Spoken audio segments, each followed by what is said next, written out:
Okay, this is the final chapter on adolescence, and we're still in the social and emotional development on these. Now, one of the things that's kind of key, forgive me if the lighting is a little odd, I'm trying to do this at night, the night before here. Um, One of the things that's different with the social and emotional development of adolescence is the fact that peer relations are start to get drastically different here, and yeah, a lot of it is due to the rather sexual tension that they have after they've went through puberty and really don't understand it. But there are some other sexual dimorphisms, sexual differences in this case, between both boys and girls on how they relate to other peers and how they deal with other peers. One of the articles that one of the three articles that you could report on is it really covers this really well, and they just kind of glance over in the book, which seems to be a shame. And this is the exotic becomes erotic theory by Bem. Now, this is actually kind of a fascinating theory because essentially what it is that boys and girls relate to kind of different things when they are children.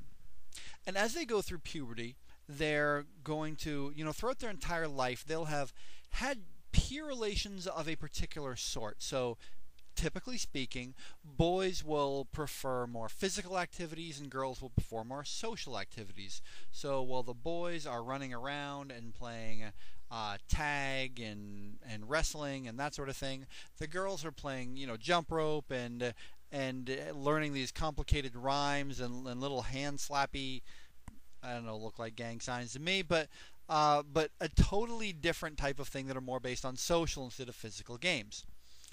And because the genders are split up this way, throughout childhood, the child will relate to one gender or another really well. So if a boy typically would be more into the physical activities, and so he would relate to the boys, and the girls would be more into the social activities, so she'd relate to the girls. But if a girl, on the other hand, is particularly masculine and is going to relate more to the boys, be interested more in the boy things, the physical activities, or the boy into the social activities, then once they hit puberty, and this is where the phrase exotic becomes erotic kicks in. Once they start going through puberty, they're going to find something erotic. They're going to find that they're sexually attracted to one gender or another for the most part. And they will naturally become attuned and attracted to whatever group is their out group. We spoke of in groups and out groups last time.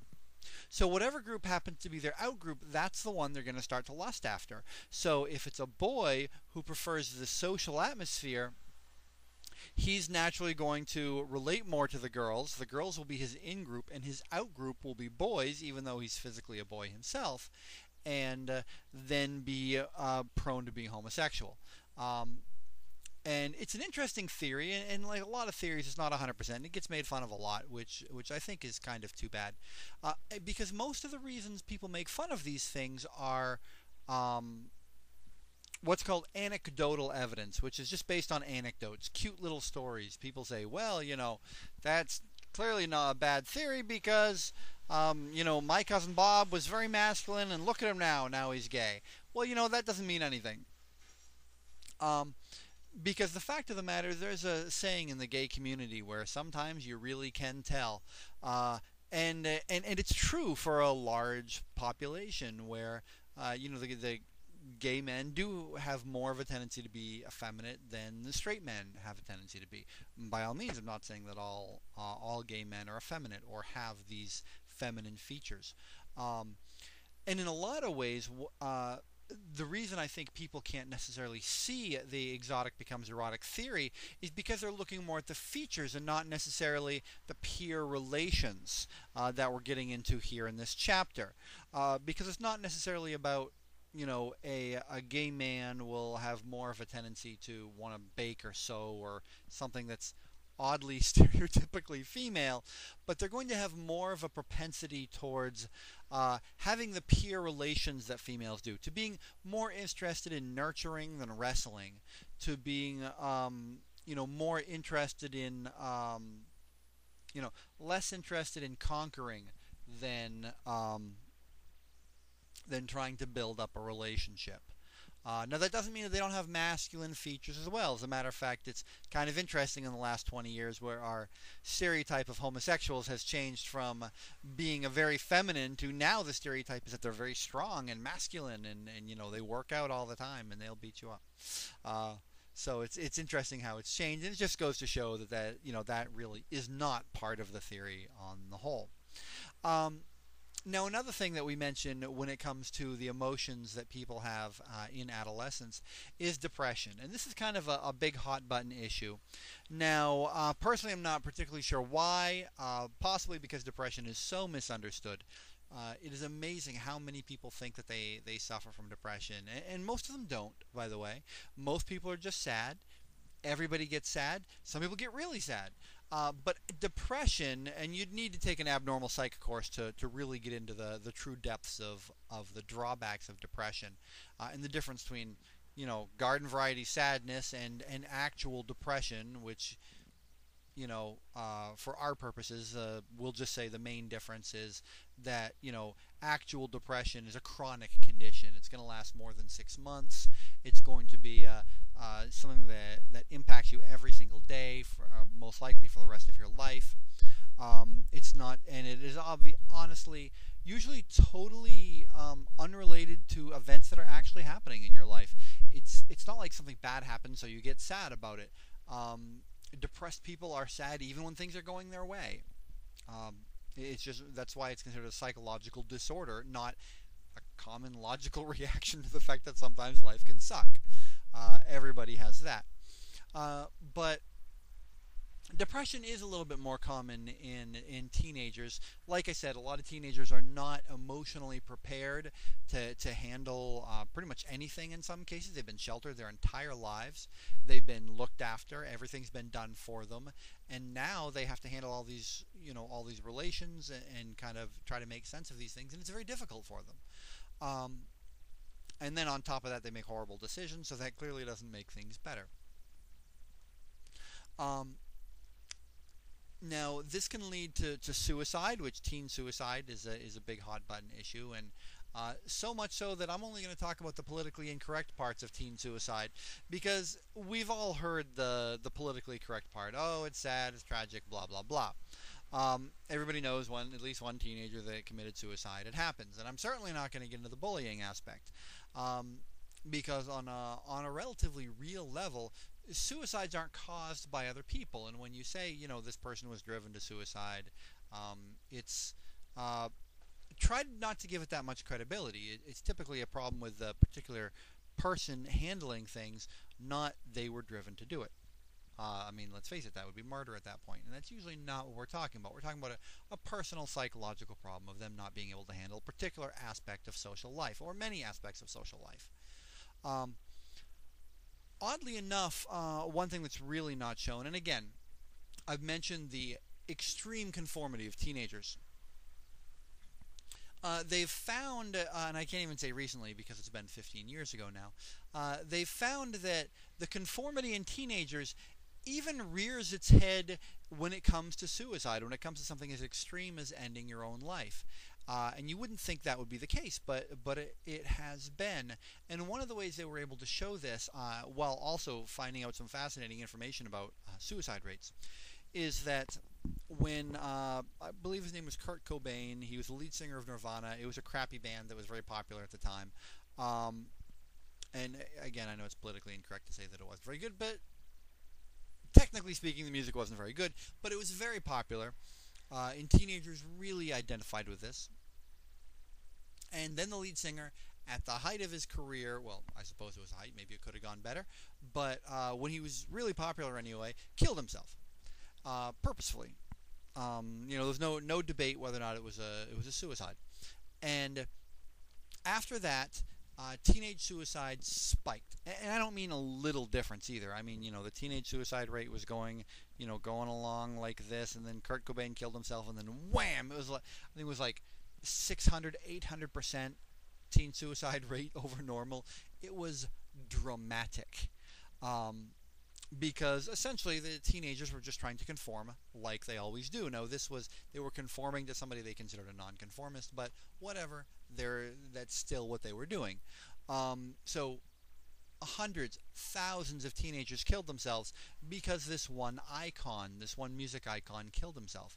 And so they were looking over this, and fine, it shows the conformity of youth, and really the danger in building up these icons for teenagers for them to look up to.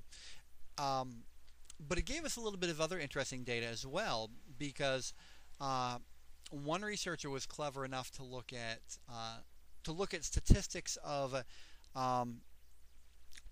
teenagers getting in car accidents where they died, where they were the only person involved in the accident. So they didn't hit another car, there was no other passenger in the car, that sort of thing. So it was a deadly car accident with only one person involved in the entire accident. Maybe they hit a tree, ran off a cliff, that sort of thing. And they found that the exact same statistic happened when Kurt Cobain died. So, there was a normal amount of, the average amount of single person accidents in a car. And then as soon as Kurt Cobain killed himself, it actually shot up by the same amount that known suicides did, which was an interesting way to lead us to the conclusion that teenage suicides are actually more common than we are led to believe. It turns out it's actually kind of the narcissistic ones that kill themselves and leave a suicide note and let you know about it and all that stuff. That's more the cry for help sort of thing. It turns out that there is a very large percentage of teenagers who are killing themselves by simply getting into a car and crashing into a tree or a brick wall or going off a cliff or something like that.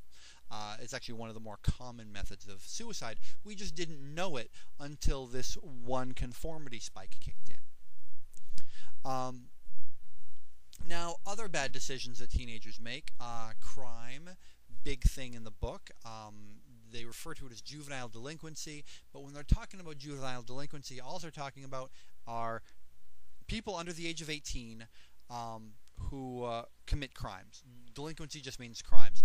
Now, one of the things that I want to mention, and this is really key because I speak of culture and ethnocentrism throughout the semester, and that is the fact that in different cultures, being a minor means something different. I'm just writing this down here.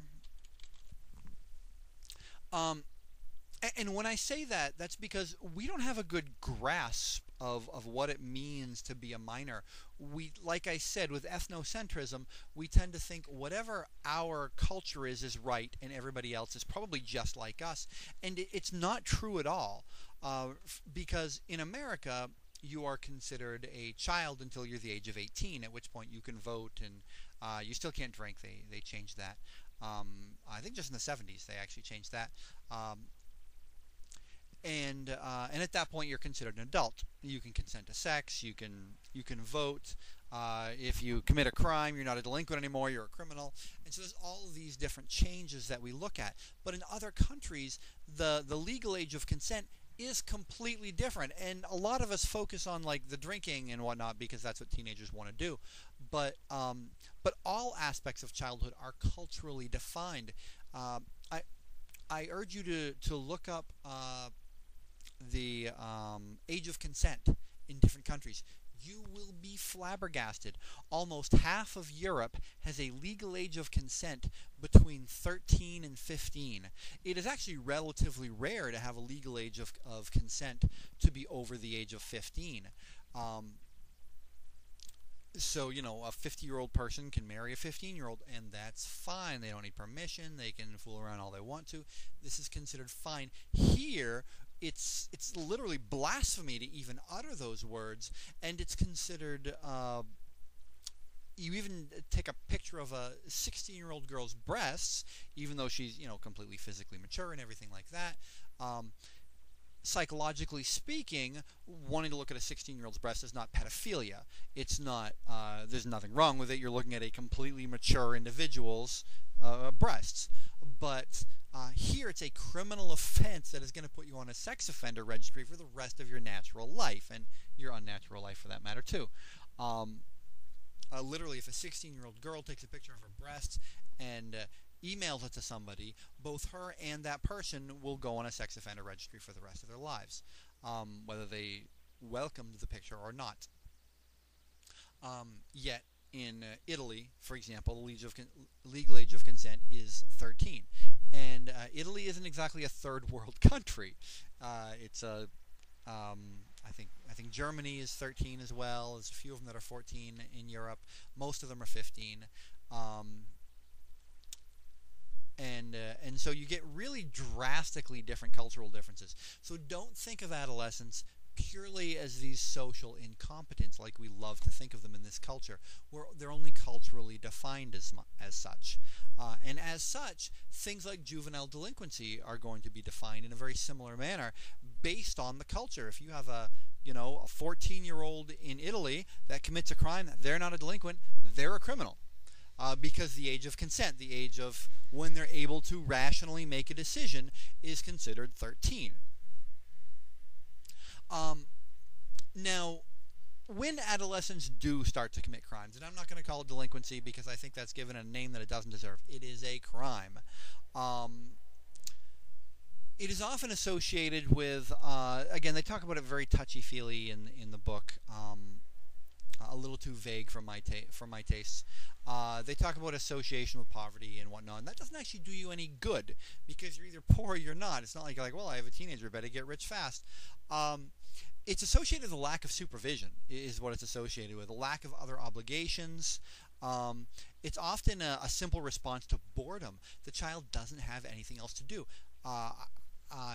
Teenagers do not need a lot of time on their hands. It's a great time to learn. It's a great time to be productive, to do things.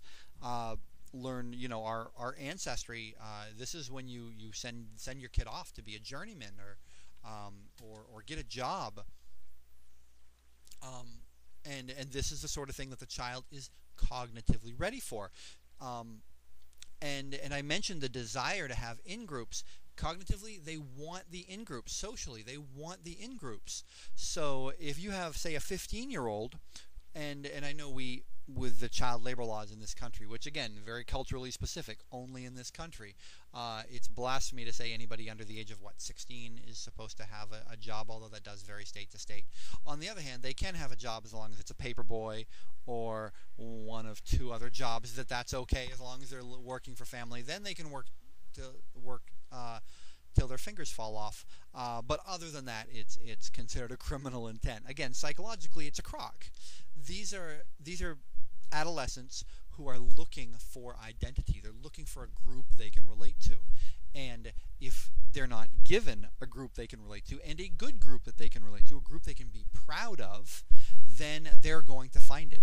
And so they'll often find a group of kids that are up to no good, and then they will identify with that group. So it's fine to give these children obligations. And there's a lot of obligations that you can give them. Some of the examples that I've been able to come up with are, again, just thinking off the top of my head here. Martial arts classes, well known to reduce juvenile delinquency. Now, the drawback of martial arts classes are the fact that they're very expensive. They're huge money pits, and not everybody has the option to do that. I understand that completely. Other things that don't cost a whole lot of money. You can give the kid a hobby. Teach him archery. Do martial arts. Build some sort of a career. Here's the gist. You like to do things, hopefully. If not, you have problems all your own, and you probably shouldn't pass them on to your child. But you like to do things. There are things that you like to do with your time.